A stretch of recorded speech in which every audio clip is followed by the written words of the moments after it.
हाय बच्चों, कैसे हो आप सब। आज के इस वीडियो लेक्चर में हम लोग करने वाले हैं क्लास 10th केमिस्ट्री का चैप्टर नंबर 1 जो कि है पीरियोडिक प्रॉपर्टीज़। यहाँ पे हम चैप्टर को पढ़ेंगे और ये आपका जो सेमेस्टर 1 एग्ज़ाम चल रहा है उसके बेसिस पे उसको फोकस में रख के मैंने इस वीडियो को बनाया है। यहाँ पे आप इस वीडियो को पूरा एंड तक देखना, बिकॉज इस वीडियो में जितने भी इंपॉर्टेंट पॉइंट्स हैं सारे इस वीडियो में मैंने कवर किए हैं और यहाँ पे हम कुछ क्वेश्चंस भी करेंगे, एमसीक्यू क्वेश्चंस, तो उससे आप लोग को और भी हेल्प मिलेगी। अगर आप इस वीडियो को पूरा एंड तक देखते हो आपको सब कुछ यहाँ पे क्लियर हो जाएगा इस चैप्टर के बारे में। चलो बिना देरी के अब इस वीडियो को स्टार्ट करते हैं, देखते हैं कि इस चैप्टर में कौन कौन सी चीज़ें हैं।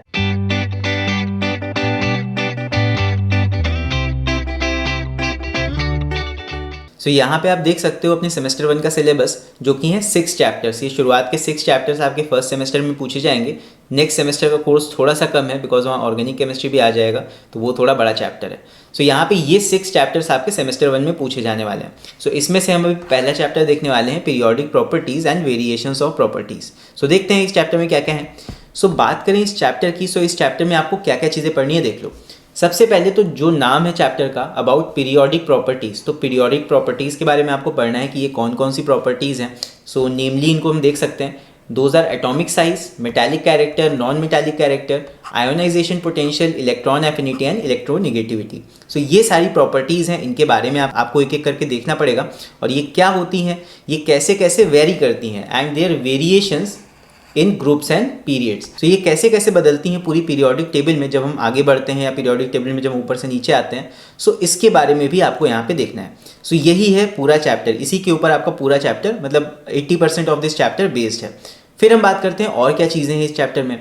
Next thing, second point is आपको पढ़ना है about periodicity on the basis of atomic number for elements. ये बताता है कि एक पीरियोडिक टेबल में एलिमेंट्स को उनके इंक्रीजिंग एटॉमिक नंबर के बेसिस पे अरेंज किया जाता है कि जैसे जैसे आपके एलिमेंट्स के एटॉमिक नंबर बढ़ते जाते हैं उनको हम सीरीज में ऐसे रखते जाते हैं सीक्वेंस में।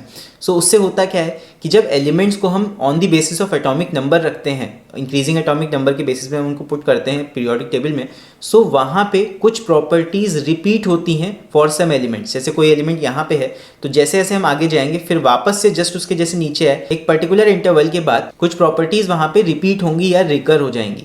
That is called periodicity. कुछ प्रॉपर्टीज़ का दोबारा आ जाना इन सम अदर एलिमेंट्स, तो इसको हम बोलते हैं पीरियोडिसिटी। अभी हम इसका डेफिनेशन देखेंगे आगे।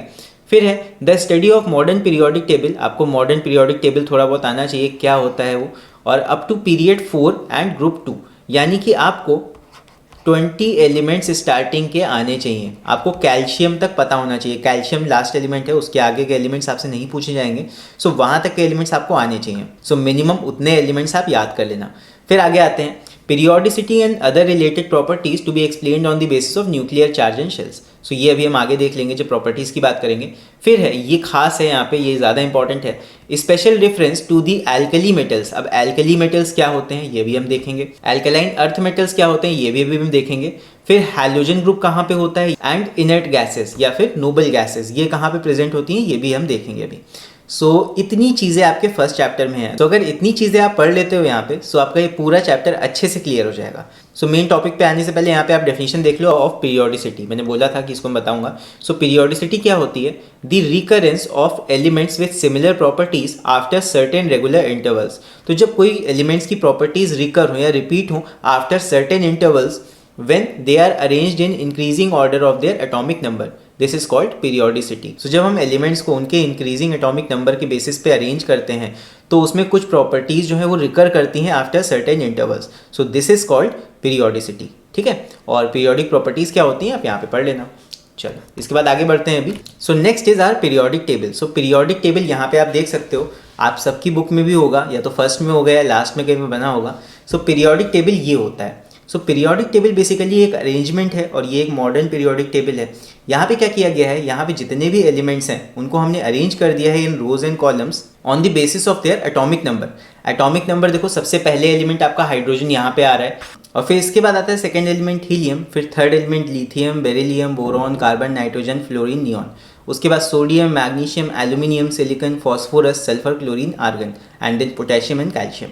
बेसिकली जैसे जैसे उनका एटॉमिक नंबर इंक्रीज हो रहा है हम वहाँ पे एलिमेंट्स को ऐसे रो वाइज अरेंज करते जा रहे हैं।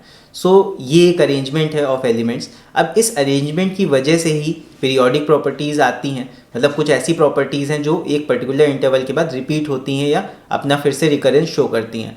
सो यहाँ पे यही आपको पढ़ना है, ठीक है। और पीरियोडिक टेबल के बारे में कुछ और बातें यहाँ पे जान लेते हैं, वो भी आपके एग्जाम में पूछी जाती हैं इसलिए। सो यहाँ पे पीरियोडिक टेबल में दो चीज़ें आपको पता होनी चाहिए।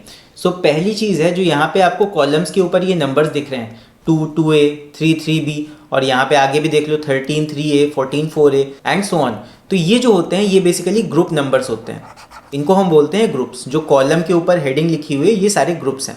फिर अगर हम रो की बात करें, यहाँ साइड में जगह नहीं थी, तो ये जितनी भी रोज़ हैं, जैसे ये हॉरिजॉन्टल रोज़ है, ये फर्स्ट वाला रो जो है इसको हम बोलते हैं पीरियड 1, इनको हम पीरियड्स बोलते हैं।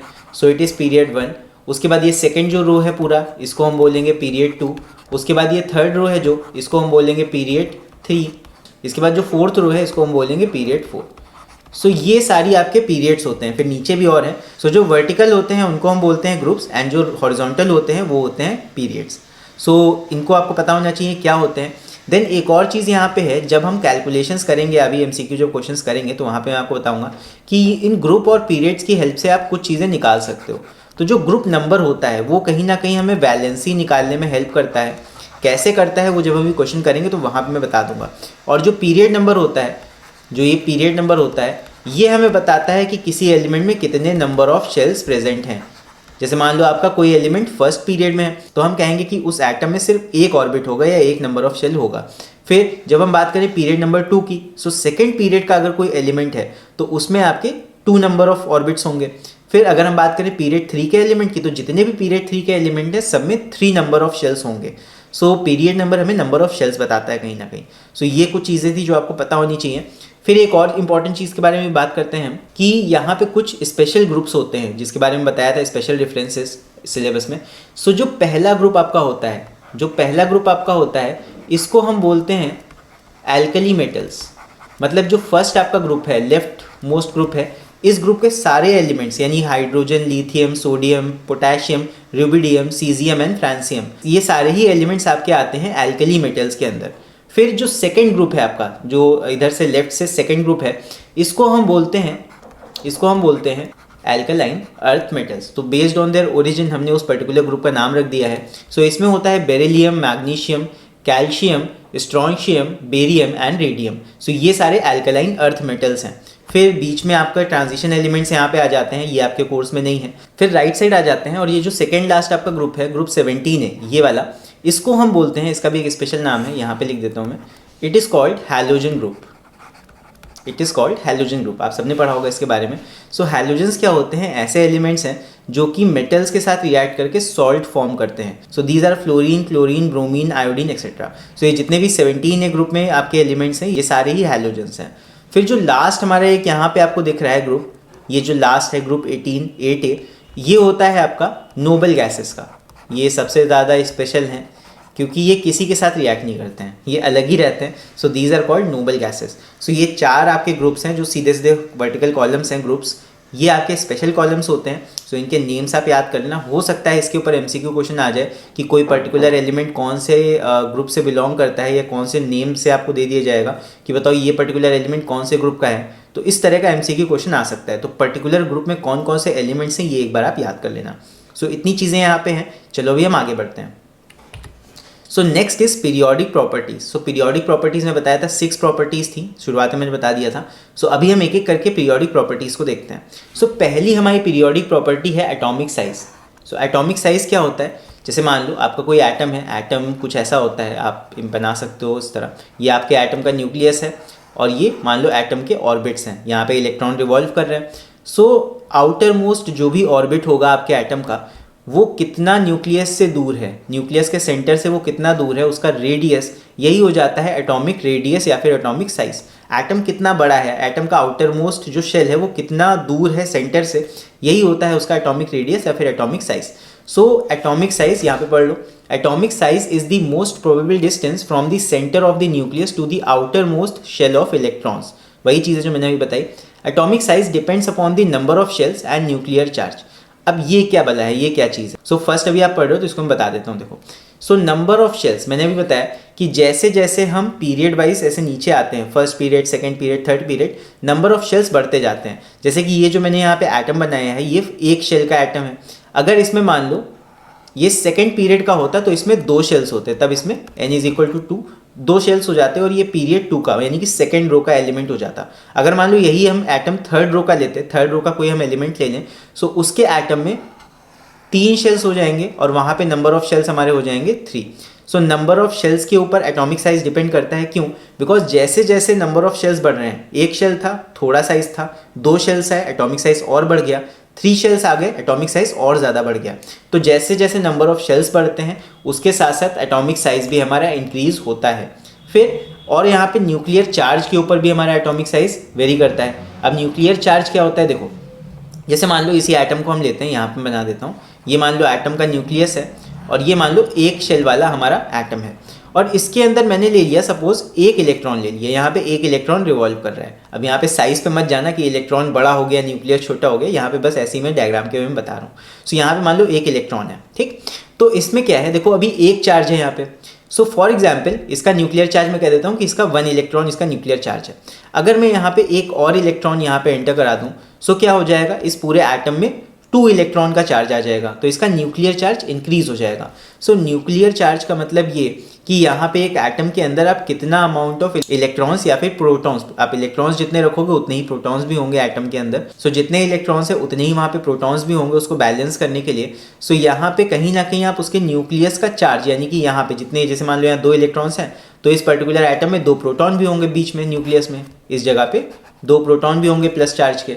सो जितना भी आपके एटम का चार्ज है, पॉजिटिव निगेटिव जो भी आप मान लो, बट यहाँ पे पॉजिटिव वाला मानना। सो जितना भी आपके एटम का चार्ज है, न्यूक्लियस का चार्ज है, वही आपका हो जाता है न्यूक्लियर चार्ज और इससे भी फर्क पड़ता है। फॉर एग्जाम्पल समझना है यहाँ पे, ये बता देता हूँ बिकॉज ये इंपॉर्टेंट है, कई बच्चे समझ नहीं पाते हैं इस चीज़ को।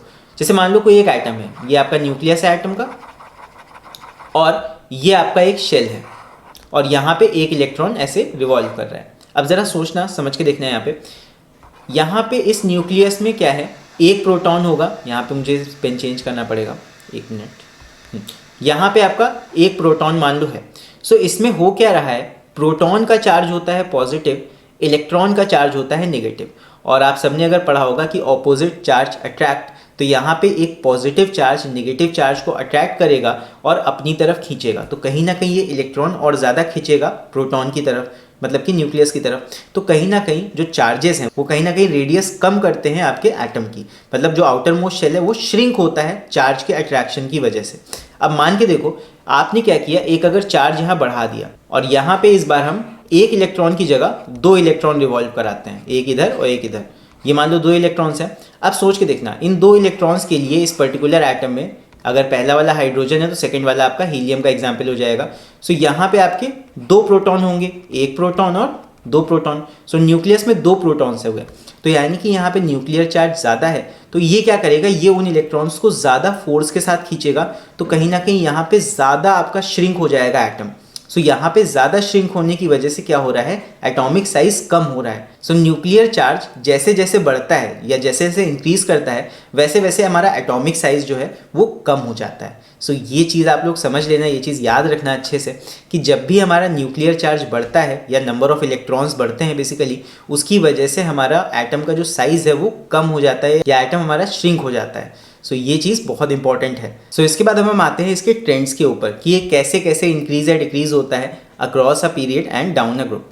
सो डाउन अ ग्रुप मतलब एक ग्रुप में ऊपर से नीचे जब हम आते हैं, कॉलम वाइज जैसे ऊपर से नीचे आएंगे, सो क्या होता है देखो, जब हम नीचे आ रहे हैं तो नीचे आ रहे हैं तो क्या हो रहा है, पहले पहला पीरियड, फिर सेकंड पीरियड, फिर third period, number of periods increase कर रहे हैं। So number of period increase करने का मतलब आपके शेल इंक्रीज कर रहे हैं। आप पहले रो में हो तो आपका एक ही शेल है, सेकंड रो में हो तो 2 शेल, थर्ड रो में हो तो 3 शेल। तो नंबर ऑफ शेल्स इंक्रीज कर रहे हैं यानी कि रेडियस इंक्रीज करेगा।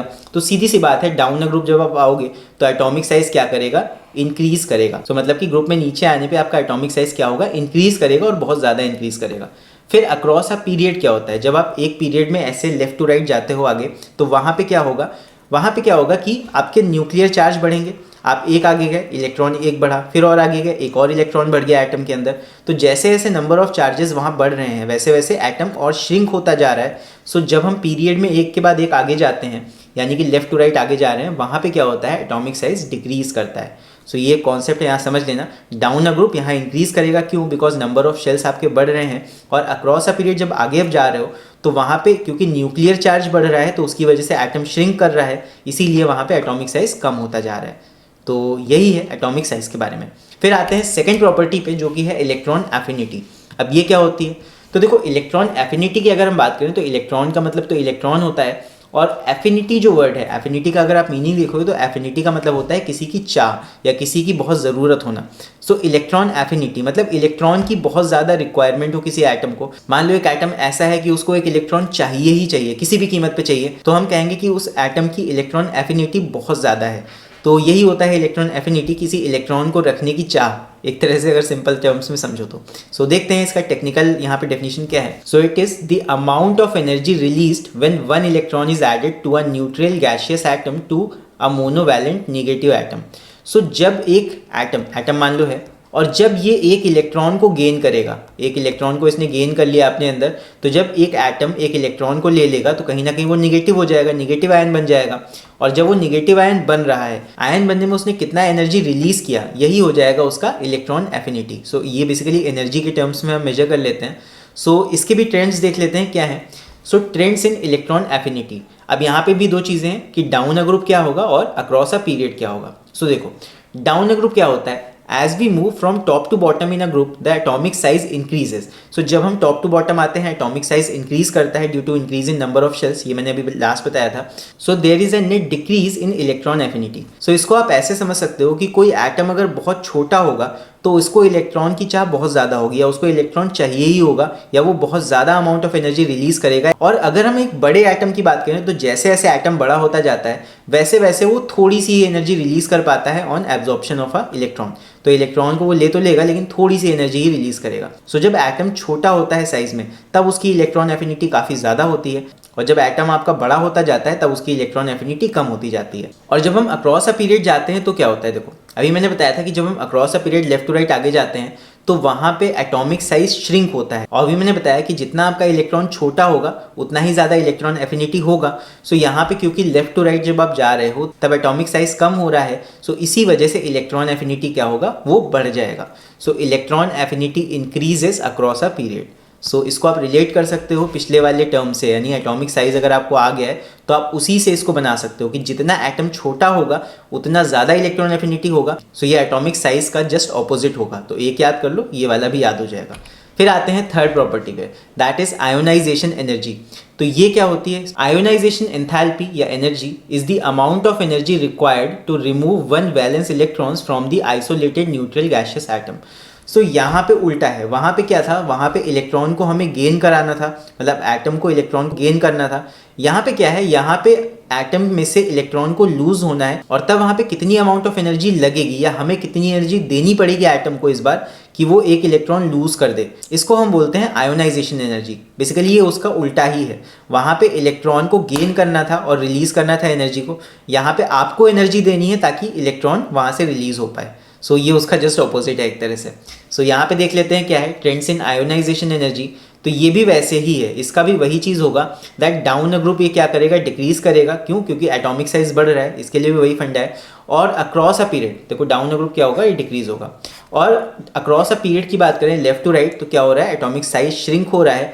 दैट्स वाई ये क्या होगा, आयोनाइजेशन एनर्जी क्या होगा, इंक्रीज करेगा। सो ये सेम इलेक्ट्रॉन एफिनिटी की जैसे ही इसका ट्रेंड होता है। फिर आते हैं आगे। So next is electronegativity. Electronegativity क्या होती है, electronegativity is the relative tendency of an atom in a molecule to attract the shared pair of electrons. So electronegativity वो टेंडेंसी होती है एक एटम की कि वो एक शेयर्ड पेयर ऑफ इलेक्ट्रॉन को अपनी तरफ अट्रैक्ट कर पाए। सो इलेक्ट्रॉन्स को अट्रैक्ट करने की प्रॉपर्टी है इलेक्ट्रोनिगेटिविटी। सो इसके भी ट्रेंड्स देख लेते हैं। और यहाँ पे एक और आप पॉइंट याद रखना है, सो ये बात आप याद रखना है कि नोबल गैसेज में कोई भी टेंडेंसी नहीं होती है to attract the shared pair of electrons. मतलब नोबल गैसेज तो खुद में ही कंप्लीट होते हैं, they have a complete octet. So वो ना किसी के साथ रिएक्ट करते हैं ना तो वो अट्रैक्ट करते हैं इलेक्ट्रॉन्स को। सो ये आपको पता होना चाहिए। फिर आते हैं ट्रेंड्स के ऊपर। सो ट्रेंड्स इन इलेक्ट्रोनिगेटिविटी।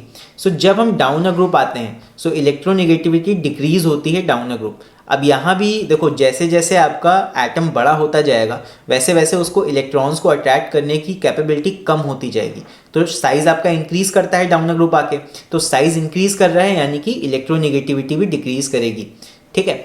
फिर अक्रॉस अ पीरियड जैसे जैसे लेफ्ट टू राइट आप आगे जा रहे हो तो क्या हो रहा है, एटम का साइज कम हो रहा है, न्यूक्लियर चार्ज बढ़ रहे हैं तो एटम का साइज कम हो रहा है, और एटम का साइज कम हो रहा है तो यहाँ पे इलेक्ट्रोनिगेटिविटी क्या हो जाएगी, वो इंक्रीज करेगी।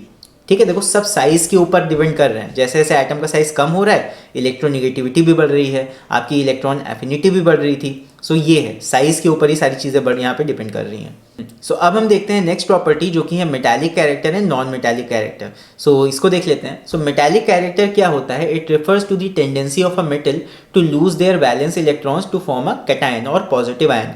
सो मेटल्स के बारे में एक खास बात होती है कि मेटल्स हमेशा पॉजिटिव आयन ही फॉर्म करते हैं, और नॉन मेटल्स की बात करें तो नॉन मेटल्स हमेशा निगेटिव आयन फॉर्म करते हैं। सो मेटल्स हमेशा पॉजिटिव आयन फॉर्म करते हैं और नॉन मेटल्स आपके निगेटिव आयन ही फॉर्म करते हैं। सो बेसिकली किसी भी एलिमेंट में कितना टेंडेंसी है कि वो एक पॉजिटिव आयन बनाएगा, ये डिसाइड करता है कि उसमें कितना मेटालिक कैरेक्टर है।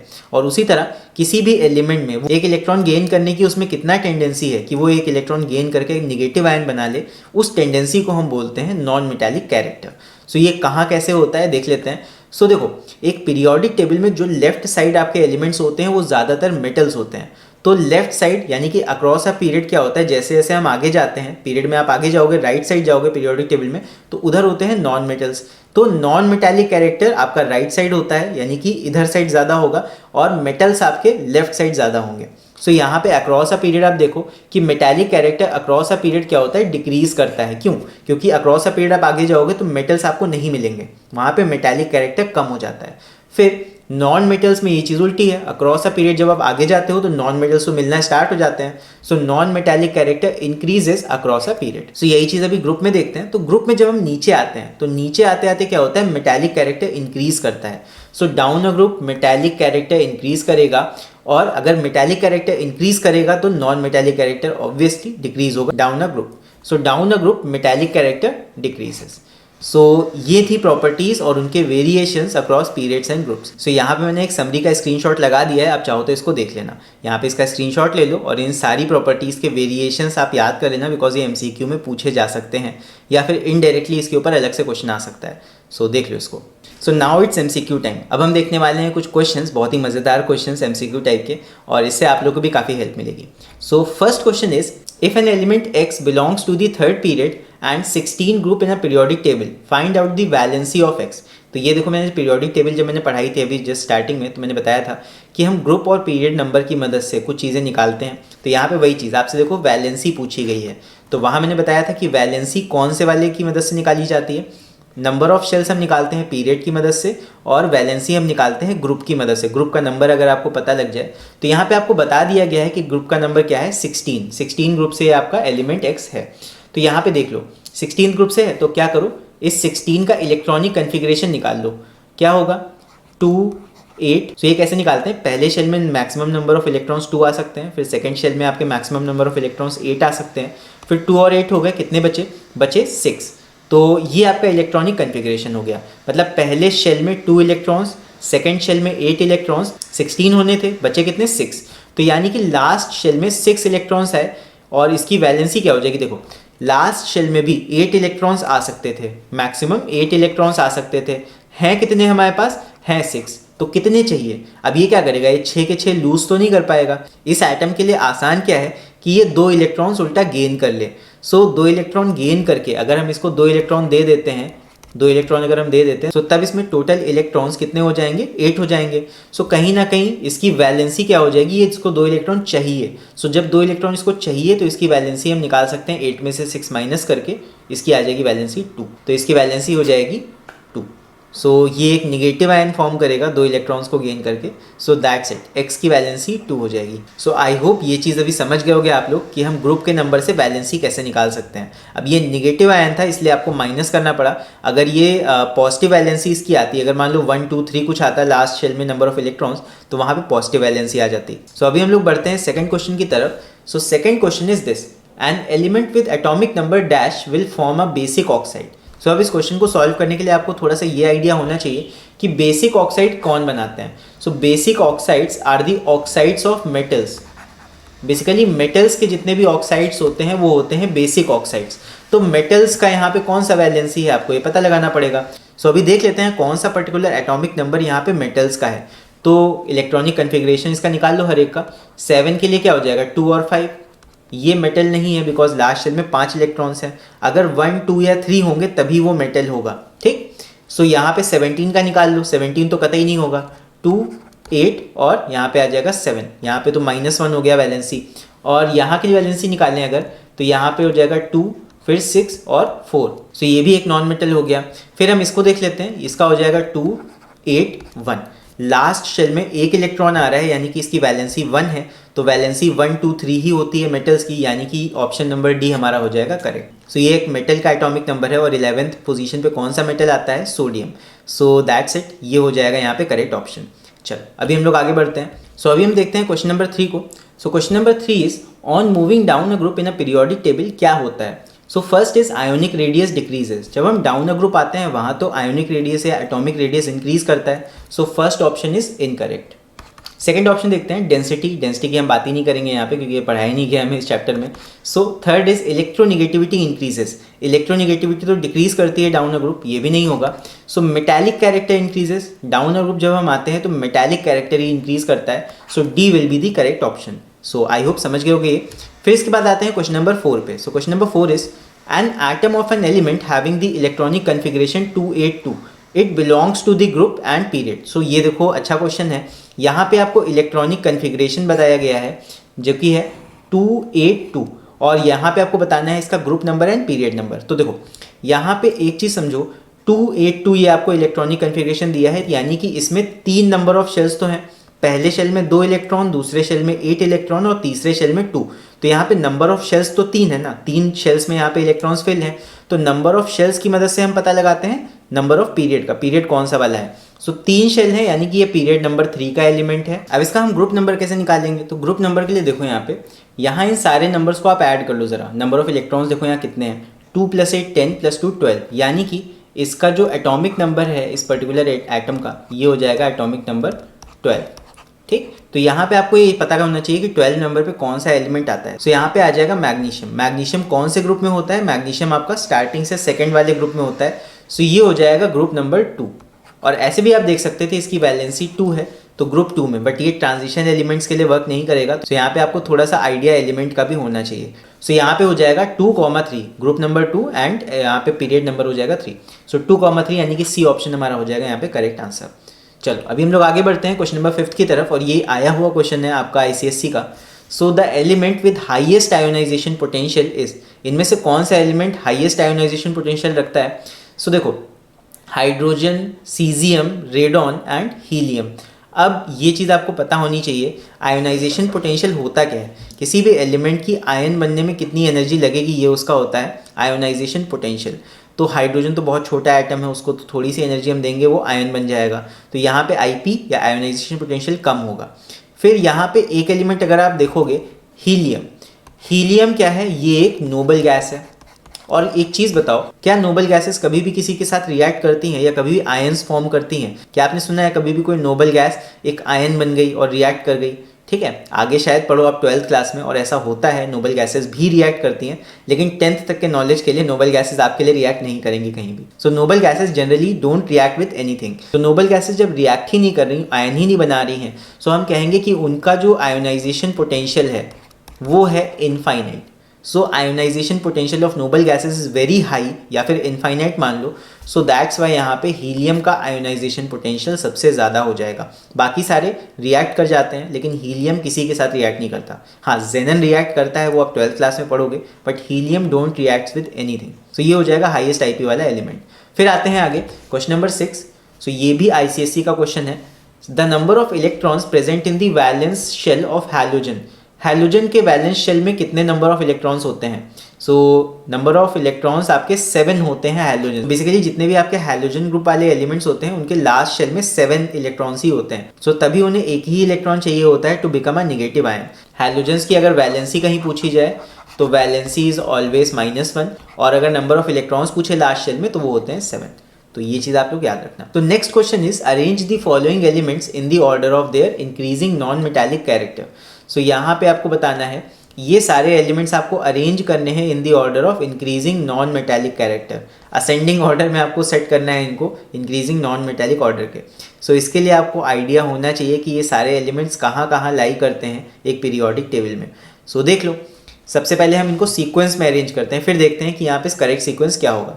सो अगर हम इनको अरेंज करें, देखो हाइड्रोजन, हीलियम, लिथियम, सबसे पहला एलिमेंट इनमें से आएगा लिथियम। मैं यहाँ पे लिख लेता हूँ, it is lithium. Hydrogen, helium, lithium, फिर बेरिलियम। सो लिथियम के बाद आता है बेरिलियम, फिर बोरॉन, कार्बन, नाइट्रोजन, नाइट्रोजन यहाँ नहीं है, नाइट्रोजन के बाद ऑक्सीजन, फिर फ्लोरीन और नियॉन। तो यहाँ पे इतने सारे एलिमेंट्स आपके आ गए। तो ये सब मैंने देखो सीक्वेंस में, जो पीरियोडिक टेबल में जिस सीक्वेंस में ये होंगे मैंने यहाँ पे अरेंज कर लिए हैं। तो ये आप तभी कर पाओगे जब एटलीस्ट आपको 20 एलिमेंट्स याद होंगे पीरियोडिक टेबल के। सो इनको मैंने अरेंज कर लिया है। अब हमें इनको सेट करना है इन the order of increasing non metallic character.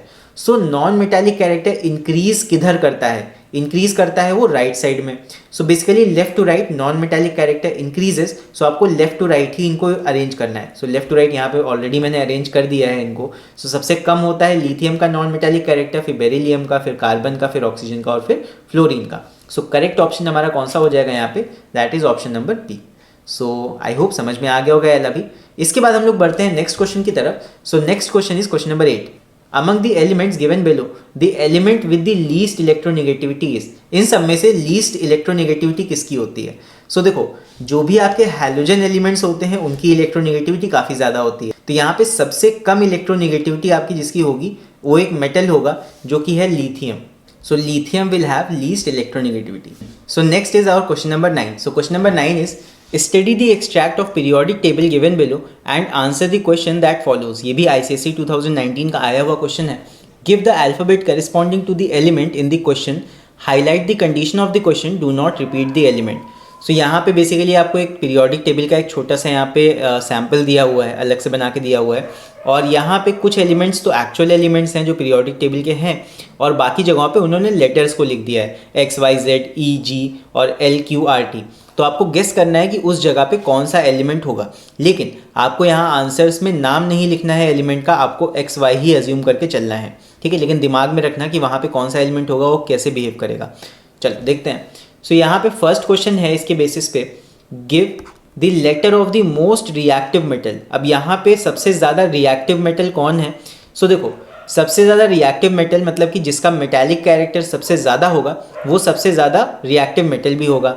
सो सबसे ज़्यादा रिएक्टिव मेटल वही होगा जिसका मेटालिक कैरेक्टर सबसे ज़्यादा है। तो metallic character left to right तो डिक्रीज करता है, यानी कि लिथियम इस वाले ग्रुप में, यानी कि इस वाले ग्रुप में सबसे ज़्यादा मेटालिक कैरेक्टर होगा। और डाउन अ ग्रुप जब हम आएंगे तो मेटालिक कैरेक्टर और इंक्रीज करता है। तो सबसे ज़्यादा मेटालिक कैरेक्टर जेड का होगा। सो इसीलिए फर्स्ट क्वेश्चन का करेक्ट आंसर हमारा क्या हो जाएगा? जेड, बिकॉज जेड का ही मेटालिक कैरेक्टर सबसे ज़्यादा है और ये सबसे ज़्यादा रिएक्ट करेगा। सो आई होप आप लोग ये वाला क्वेश्चन समझ गए होंगे। इसके बाद देखते हैं second question, give the letter of the most reactive non metal. So non metal में सबसे ज़्यादा रिएक्टिव कौन होगा? सो नॉन मेटालिक कैरेक्टर क्या होता है? डाउन अ ग्रुप तो डिक्रीज करता है, यानी कि नॉन मेटालिक कैरेक्टर जो ऊपर वाला एलिमेंट होगा उसी में ज़्यादा होगा नॉन मेटालिक कैरेक्टर। और लेफ्ट टू राइट आपका इंक्रीज करता है, यानी कि राइट साइड ज़्यादा नॉन मेटल्स होते हैं। तो यहाँ पे नॉन मेटालिक कैरेक्टर जो मोस्ट रिएक्टिव हो वो, अगर हम नोबल गैसेस को इग्नोर कर दें, नोबल गैसेस में हम नहीं लेंगे रिएक्शन वाला कुछ भी, so most reactive non metal क्या हो जाएगा? वो हो जाएगा L. So next is question 3, name the family of elements represented by L, Q, R and T. So L, Q, R and T, ये मैंने स्टार्टिंग में बताया था कि ये वाला 17 ग्रुप कौन सा होता है? It is the halogen family. 17 group आपका हैलोजन फैमिली होता है। फिर आते हैं क्वेश्चन नंबर 4 की तरफ। So determine the following elements in each case occurring in group 2, 13 and 15। So 2, 13 and 15th group के आपको एलिमेंट्स आइडेंटिफाई करने हैं, यहाँ पे कौन से होंगे। सो यहाँ पे अगर आपको आइडिया होगा पीरियोडिक टेबल का, एलिमेंट्स अगर आप फिल कर सको, सो देख लो आपको 2, 13, 15 में एलिमेंट्स को भरना है। तो 2 में यहाँ पे Mg होगा इस जगह पे, और यहाँ 13 में आएगा एल्यूमिनियम, आपको बताना है 15 पे यहाँ हो जाएगा नाइट्रोजन। सो यहाँ पे हमारा करेक्ट ऑप्शन क्या हो जाएगा? Option number A. So next देखते हैं question number 5। So what is the valency of X, Y and Z elements. So X, Y and Z elements की वैलेंसी क्या होगी? तो वैलेंसी मैंने बताया था, वैलेंसी के लिए हमेशा ग्रुप नंबर देख लो। तो ग्रुप नंबर क्या है यहाँ पे? 1। तो 1 का कन्फिग्रेशन निकालने की ज़रूरत ही नहीं है। जब ग्रुप नंबर 1 है तो यहाँ पे आउटर मोस्ट शेल में सिर्फ एक इलेक्ट्रॉन ही होगा। तो यहाँ पे वैलेंसी कौन क्या हो जाएगी ग्रुप 1 एलिमेंट्स की? That is equal to 1। So ये हो जाएगा इस क्वेश्चन का आंसर। सो आई होप ये वाला क्वेश्चन भी आप लोग को अच्छे से समझ में आ गया होगा। So that's it for the video. I hope जितना भी मैंने इस वीडियो में आपको एक्सप्लेन किया है आपको सारा कुछ समझ में आया होगा अच्छे से। सो अगर आप लोग को वीडियो अच्छा लगा हो तो इस वीडियो को लाइक कर देना, एंड अगर चैनल पे नए हो तो चैनल को सब्सक्राइब भी कर लेना। और आप लोगों को केमिस्ट्री में और कौन कौन से टॉपिक्स में डाउट है आप लोग मुझे ये भी कमेंट्स में लेके बता सकते हो। मैं पूरी कोशिश करूंगा कि उन टॉपिक्स को लेके भी एक अलग से और वीडियो बना दूँ। सो इस वीडियो को लाइक टारगेट हम लोग रखते हैं 1000 लाइक्स, देखते हैं होता है कि नहीं। और आप लोग मुझे कमेंट्स में लेके जरूर बताना कि आप लोग को नेक्स्ट किस टॉपिक के ऊपर वीडियो चाहिए। सो चलो मिलते हैं फिर नेक्स्ट वीडियो में। Till then take care and bye.